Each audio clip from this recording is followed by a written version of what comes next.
Hello and welcome back to another vlog. Today I am drawing two dog portraits. So the two dogs featured today are Albert and Ronnie, and one is a miniature Yorkshire Terrier and the other is a Hungarian wire-haired Vizsla. The customer has chosen the digital portrait option, so I am just going to show you the process of how I sort of make the digital portraits and then also the final portraits themselves. So first of all, I start with importing the image onto the canvas. I work on an A4 canvas size at a 300 dpi setting, so it's a nice good quality image and it could be printed up to A3 if requested. So once I've got the image imported, I then reduce the transparency so that I can draw the lines over the top a bit easier. I just like to do it this way so that it's a bit quicker and I know that all the features are in the right place and in the right proportion to each other.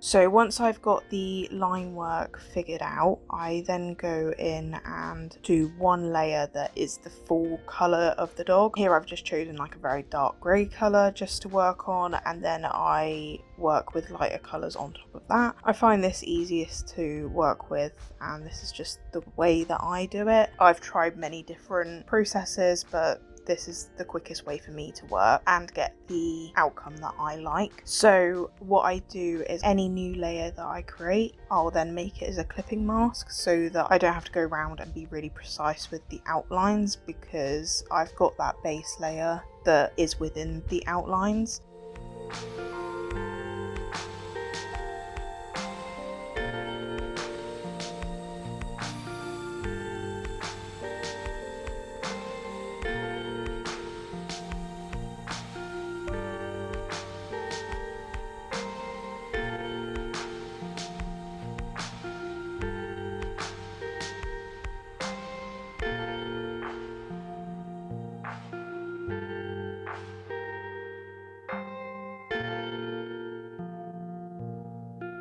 So this is all a clipping mask and you can just see it where I'm colouring in the leg there that I've gone all the way around, but you can only see the colour on top of the colour that's already there. So I highly recommend using clipping masks because it does make things a lot quicker to colour in. I'm using the reference tool on Procreate to keep an image up all the time. This just means that I can colour drop any areas that I need to. I do find that sometimes with colour dropping, although that's obviously the specific colour that is in the image, I will often edit the colour just because there's lots of different pixels that it's picking up at the same time, and sometimes it doesn't really work in the portrait itself, so I will just edit the colour slightly. I normally sort all this out right at the end if I find that there's a bit that needs editing. I just build up the layers and the colours. Each colour generally goes on a different layer, but because I'm working on an older iPad with not that much RAM space, it does mean that I have limited layers to work with. At some point I would like to upgrade my iPad to a newer model with a bit more space, but obviously iPads are expensive, so that's not happening anytime soon, and I'm just working with the tools that I've got. So recently I've been doing a lot of markets, some going good and some going bad, but I thought I'd just break up all the markets with a portrait video just because I wanted to show the different side of my business that I do also do, which is portraits. I currently have another portrait that I am just going to be starting on soon, which will be a watercolour one, so I will try and film some of that so that I can show that off, as watercolour obviously work in a very different way to what I do with digital.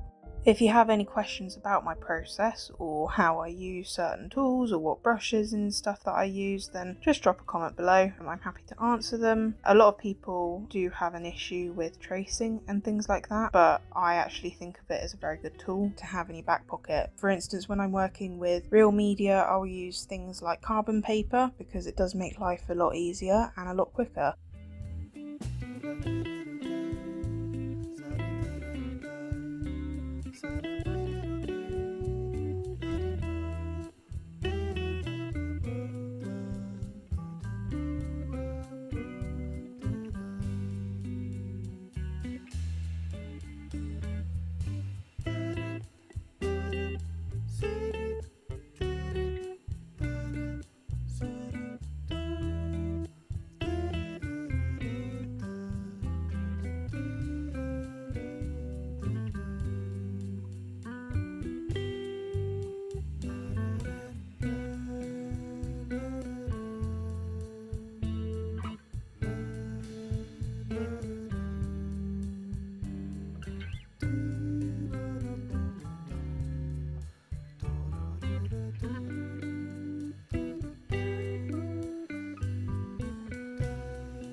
So here you can see I've really started building up the layers, and you can start seeing the character come to life. Once I've got most of the base layers, I go in with a real light colour over the top of even the black lines, just to add in some extra little floofs, because this is a very floofy dog.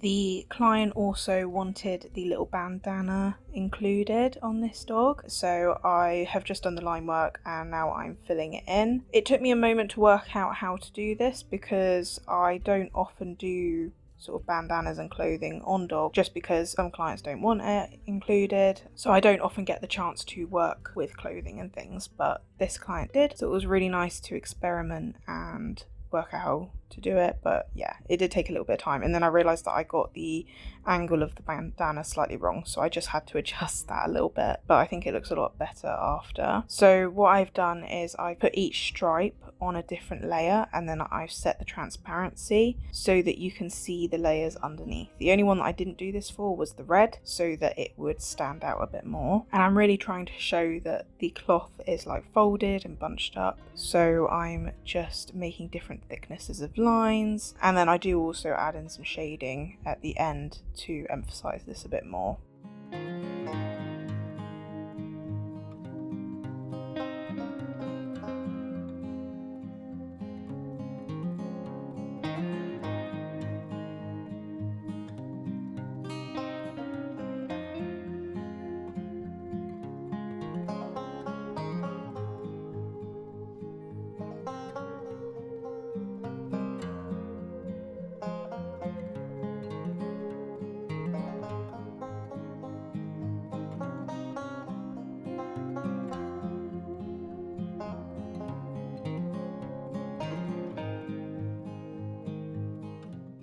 Once the bandana's all coloured in, I just add some little black hair poking out from under the bandana, and then add the stitching detail. So I'm just doing it as a thin black line going around, and then I change the transparency so that it's not so dark. And then we add the little nails on, and then I give some highlights to them just to make them look a bit 3D.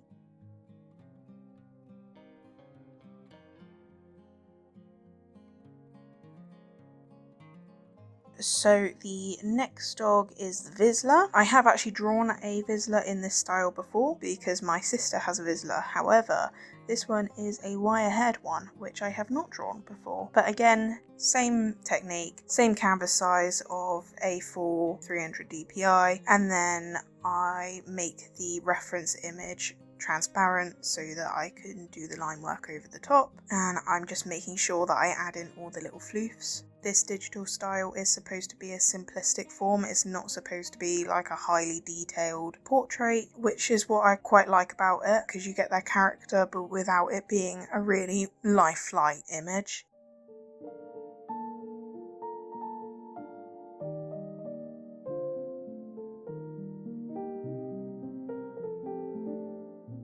So how I decide to colour in this Vizsla to get the base colour is I make the line work a reference layer, and then I make another layer underneath that and I fill in the colour. Once I filled in the colour, I then turn the reference layer off. That basically means that when you colour drop, it's going to colour in the lines from the reference layer. It means that you don't have to go round and draw in all the lines yourselves. The reason why I couldn't do it on the last dog was because I'd specifically left some of the lines not fully connected, and so I couldn't quite do that with that one, but this one I could do that. So here I'm doing a slightly different technique where I've got the base colour down, but so that I can make sure I'm getting the shadows and fur in the right places, I'm just leaving the base colour slightly transparent so that I can still see the shadows and highlights a little bit easier. And then once this is all filled in as much as I want it to be, I'll then make the base layer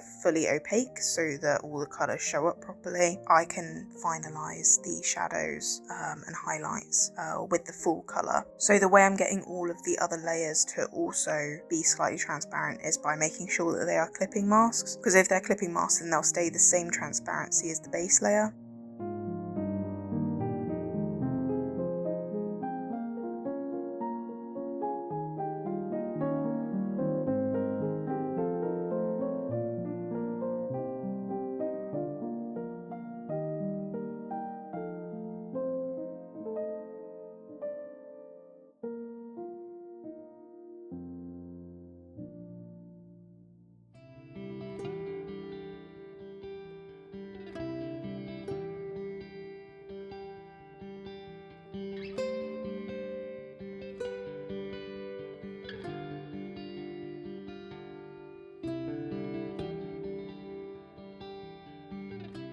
So again, the client asked for the collar to be included in this one. This collar was a little bit tricky to draw in, just because the area was a little bit fuzzy and a little bit dark, so it was a little bit tricky, but I think I made it look good in the end, and the client was very happy with the portrait, so I think it was okay. And again, because it's that simplistic style, it doesn't have to be highly detailed, so you can kind of get away with it not being perfect, because at the end of the day the focus is on the dog rather than the collar itself.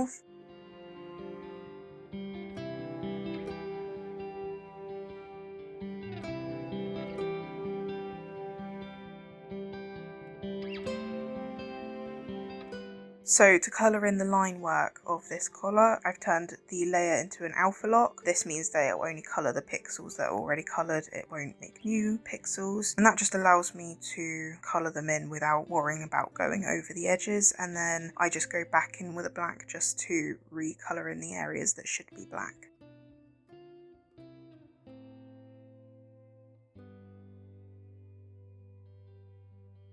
So now you can see I've got the dog colour opaque, so I can go through and just adjust the colours, because again, I've eye dropped the colour from the image, but it didn't quite look right in the painting, and so I've just adjusted this to make it visually look good. And here I'm just adding in some extra little details and layers of colour just to give a bit more dimension to the ear.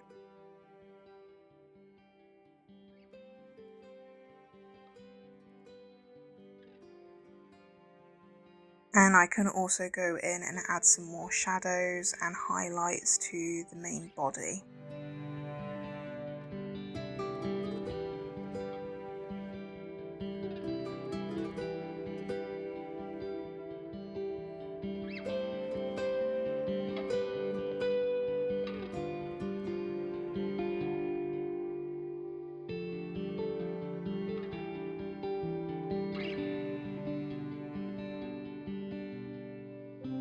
I love always getting to this point in the portrait because I think the highlights make the portrait really come alive. So with the digital portraits, I also give the option to have a coloured or white coloured background. I send over a few different options and then the client picks which one they would like. Because they're also digital, I also offer the option to have the image cropped for phone screens or desktops, etc., so that you can use them as like a wallpaper. But this client was happy for it to just be in the A4 dimension, and then they picked this lovely olivey sage green background for the portraits. So thank you very much for watching this vlog. My next vlog will be a market vlog again, and that will be at the Hampshire Pet Fair. So I'll see you in the next one. Bye for now.